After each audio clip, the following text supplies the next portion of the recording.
Welcome to the Curious Room. Imagine walking into a bustling cafe, but every single person has I'm vanished. like right after closing time. Right, exactly. The chairs are stacked up on the tables, the espresso machine is powered down, the music is off. It is completely, profoundly empty. Just dead quiet. Yeah. And in that moment, as you stand in the doorway, your heart rate actually drops. Your shoulders lower. You just stand there and take a long, slow breath. Like a very specific feeling. It is. And today, we are unpacking a question that feels so universal, yet honestly so strange when you really stop to think about it. Why does your brain crave the quiet comfort of empty spaces? Mm. We are going to look closely at the mechanics of physical emptiness and how simply being in a vacant room actually changes the way your mind operates. It's a really fascinating experience. And I mean, almost everyone knows the feeling, even if we rarely stop to examine it in our daily lives. Right, because we're just so used to the noise. Exactly. You step out of the heavy, chaotic noise of a normal day into a space that is entirely void of people and movement. Like an empty office. Yeah, maybe it's your office building on a Sunday afternoon Hmm. or a quiet city street at 3 in the morning after a heavy snowfall. The air it just feels different. It feels heavier, or maybe lighter. It just feels still. Still, Yeah. yes. We are exploring some ideas today that frame this specifically as the quiet comfort of empty spaces. The goal is to figure out the invisible link between our physical surroundings and our internal sense of peace. Okay, right. But what is actually happening in our heads in those moments? Because if you look at it objectively, an empty room is really just a box with less stuff in it. Right, less physical matter. Yeah. So why does less physical stuff equal more internal peace? Well, to understand that, we have to start with the most recognizable, everyday version of this feeling. Okay. Think about pulling into your driveway after a long day at work. You put the car in park, you turn off the engine, and you just sit there. Oh, wow. The driveway pause. I think I do that almost every single day. Most people do. Sometimes I sit there for 10 or 15 minutes. I mean, I'm not checking my phone. I'm not listening to the radio. I'm just staring at the steering wheel in the dark. Exactly. And why do you think you do it? Because it feels good. It feels safe. But wait, let me push back here right away. Sure, go ahead. Because sitting alone in an empty space isn't always peaceful, right? Mm-hmm. It can actually drive people completely crazy. Oh, absolutely. Like, we know that sensory deprivation can literally be used as a psychological punishment.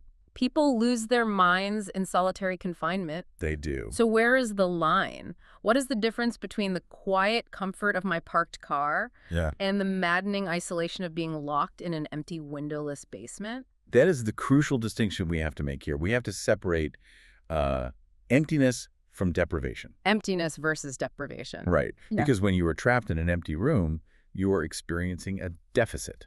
Something has been taken away from you. You completely lack autonomy. You didn't choose to be there. Exactly. You can think of it like staring at a blank television screen when the power suddenly goes out. Oh, like right in the middle of a movie. Yes, you expected a signal, you expected entertainment, and now there is just a void. That kind of emptiness is an interruption, and it feels deeply isolating. Because I didn't ask for the power to go out. Precisely. But the driveway pause, or walking into that empty cafe after hours, you have autonomy in those situations. Right. I chose to turn the car off. The comfort comes because the space is suddenly empty of demands. It's not a broken TV screen. It's a blank canvas. Oh, I really like that. The blank canvas. It's an invitation rather than a punishment. Exactly. And we really have to look at what that invitation actually does to your brain. Because something physically shifts. It does. Consider how much energy your mind uses just to navigate a normal, busy day. We don't usually notice it, but a crowded room demands a massive amount of cognitive processing power. It's like your brain is a smartphone. Yes, that's a great way to put it. In a busy office or a packed grocery store, you have 50 background apps running all at once. Tracking everything. Right. You're tracking social cues. You're constantly filtering out the hum of the air conditioner or the background conversations. You're calculating spatial awareness so you don't... So you don't literally bump into someone. Exactly. So you don't physically bump into the person walking down the aisle. You're masking your own facial expressions so you look approachable. All of that takes up battery power. That is the perfect analogy. You are constantly spending cognitive RAM Just to exist in public. just to exist. Yeah. But when you walk into the empty room or sit in the parked car, the environment force quits all of those background apps. Oh, what? Nobody is asking you for anything. Nobody is watching you. You don't have to navigate around I anyone. don't have to smile at the steering wheel. Right. The physical emptiness creates a sudden, massive surplus of cognitive bandwidth. Your battery can finally recharge because it's no longer draining power just to monitor your surroundings. That makes total sense biologically. It's just less input. That's exactly. But, I mean, I still have a question about that. Yeah. If my brain suddenly has all this extra processing power, why doesn't it just start worrying about my taxes? Or the laundry? Or that awkward thing I said 5 years ago? Right, the random anxieties. Yeah. Why does shutting down those background apps lead to emotional comfort rather than just shifting my anxiety to a new topic? Well, it comes down to the emotional backlog we carry around all day. Emotional backlog. Yes. In those busy environments, you do not have the luxury of fully processing a complex emotion. You just don't have the time. Exactly. If you get frustrated by a difficult email at 10 in the morning, you usually can't just sit there and unpack that frustration. You have to swallow it, put on a neutral face, and walk into your next meeting. You manage your reactions, you just defer the feeling until later. Right. We spend all day deferring our emotions to keep the peace. But when you finally step into that empty physical space and your cognitive load drops to near zero, those deferred emotions finally have the room to surface. They come bubbling up. They do. The physical emptiness acts as a psychological permission slip. Without the pressure of a crowded environment, your feelings can exist simply and clearly. I feel that so deeply. I really do. It's a very common human experience. Because in a crowded room, if I feel overwhelmed, it's almost like I have to build a case for it. What do you mean by that? Like, I have to adopt this internal academic tone to rationalize why I'm stressed. Well, I am stressed because Project X is delayed and person Y didn't respond to my message and the traffic was bad. You're justifying it. Yes, I feel like I'm defending my own feelings to an imaginary audience in my head, like I'm on trial. Right, like a defense attorney. But in the empty room, I can just sit there and think, I am really tired, and that's it. And there is no one there to demand a complex explanation. You do not have to defend your exhaustion to the empty chairs in the cafe. No one is asking for proof. Exactly. This is what the ideas we are exploring highlight so beautifully. In these quiet spaces, your internal monologue stops sounding like a defense attorney presenting a case. It just sounds human again. Yes, it just sounds like someone thinking out loud, without any fear of judgment. It's a profound relief to just let the feeling exist without explaining it. It really is. It's like the room itself is holding space for you. That's a nice way to phrase it. But it feels like more than just the emotions becoming simpler. It feels like the actual speed of my thoughts changes. Yes, the pacing of your mind shifts. Because in a fast, busy city surrounded by traffic and neon signs and constant phone notifications, my brain feels like it's moving at 100 miles an hour, just dodging obstacles. Survival mode, basically. Right. But when I walk into that quiet, empty building, my thoughts literally slow down. Are we just acting like chameleons? Does the physical lack of motion in the room literally force our brains to downshift their processing speed? It is actually a combination of biology and psychology. Our brains are fundamentally prediction machines. Prediction machines. Okay. Yeah. In a dynamic, unpredictable environment, like a crowded street, your brain is constantly firing off rapid predictions. Will that car run the red light? Is that person going to stop abruptly in front of me? Exactly. It keeps your nervous system in a constant state of low-level, high alert. Your fight or flight mechanism is just quietly humming in the background all the time. Because the environment is full of variables. Literally anything could happen. Exactly. But when you enter a static, empty space, the environment becomes entirely predictable. The chairs aren't going to suddenly jump at me. Right. The chairs are not going to move. The walls are not going to shift. Your brain's prediction machine looks around and realizes it doesn't need to fire at 100 miles an hour anymore. It can just chill out. There are no immediate physical threats to calculate.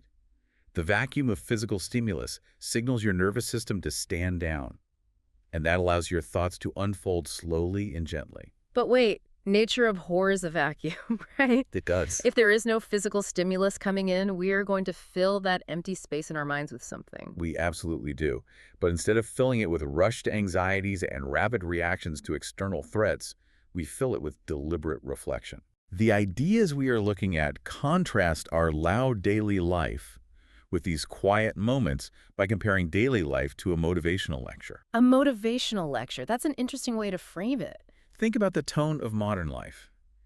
It is constantly shouting at you. Buy this, do that. Yes, it is demanding. It tells you to hurry up, optimize your schedule, buy this product, respond to this email, be better, go faster.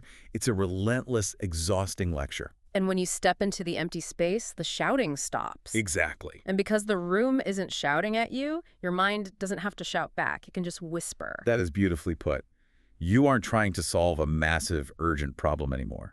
You might just notice the way the streetlight casts a shadow across the snow on the sidewalk. Just tiny, quiet observations. Right. Or you might slowly unpack a conversation you had a few days ago. It's a quiet, personal conversation, not a loud, demanding speech. You know, that brings up something really fascinating about how we see things, how we see reality, actually. How so? Well, when we are having that quiet, whispered conversation with ourselves, our perception of reality actually starts to shift. Because we aren't distracted by the noise, we start to see our own lives a little more clearly. Give me an example of that. Well, think about sitting in that empty room and thinking back on an argument you had earlier in the day. Okay, sure. When you were in the crowded office and your adrenaline was pumping, you were absolutely certain you were right. You were convinced of your perspective. Your ego was involved. Exactly. But then you sit in your parked car in the dark, the engine is off, the cognitive load is gone, and suddenly you realize, oh, I might have actually been the unreasonable one in that meeting. Yes, the truth comes out. The reality of the situation looks completely different when the external noise is stripped away. That is a very profound point. And it's so true. The empty space doesn't just calm you down. It actually changes your perspective on reality. It strips away the illusion. It does. When we are constantly reacting to an overloaded environment, our reality is heavily shaped by our immediate emotional reactions. Fear, stress, the need to protect our ego in front of others. These things completely warp how we perceive a moment. So in a way, the busy room creates a distorted, highly reactive version of reality. Yes. And the empty room brings us back to a baseline truth.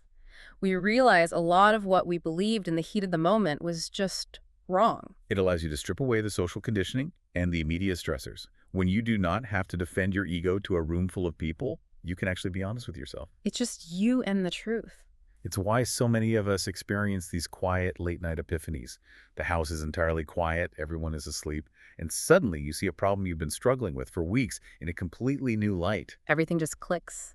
The physical emptiness gives you the distance needed to see things clearly, to see reality for what it actually is, not just what your stressed brain thought it was. It's funny because we spend so much time and money trying to find this exact feeling. Oh, an absolute fortune. We buy expensive candles, we download mindfulness apps, we book weekend retreats to remote cabins. We are constantly trying to purchase peace. Right.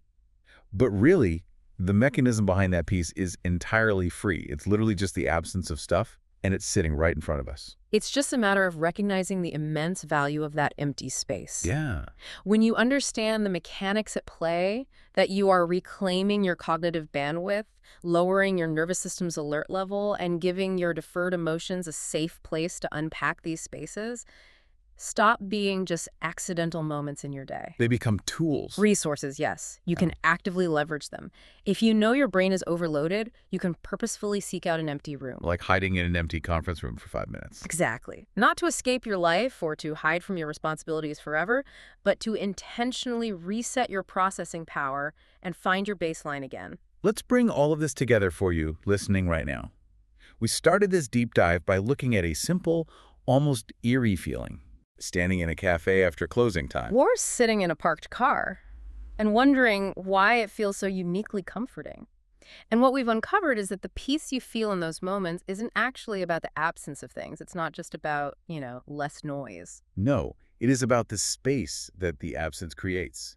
It creates room for you to finally exist without performing. Without running 50 background apps. Exactly. The physical emptiness provides a necessary buffer against the world.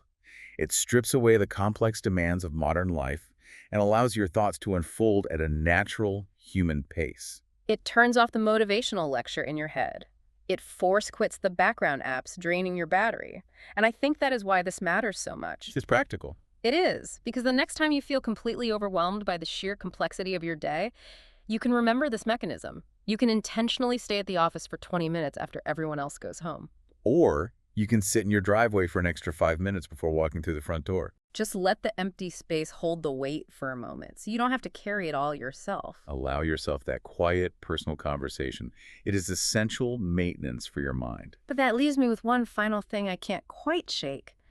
Something for you to ponder the next time you find yourself standing alone in a perfectly quiet, empty room. Okay, what is it? When the hum of the world completely fades away and your mind finally settles down into that slow, gentle rhythm, are you actually experiencing the true nature of the empty room around you? Or are you just, for the first time all day, truly experiencing yourself?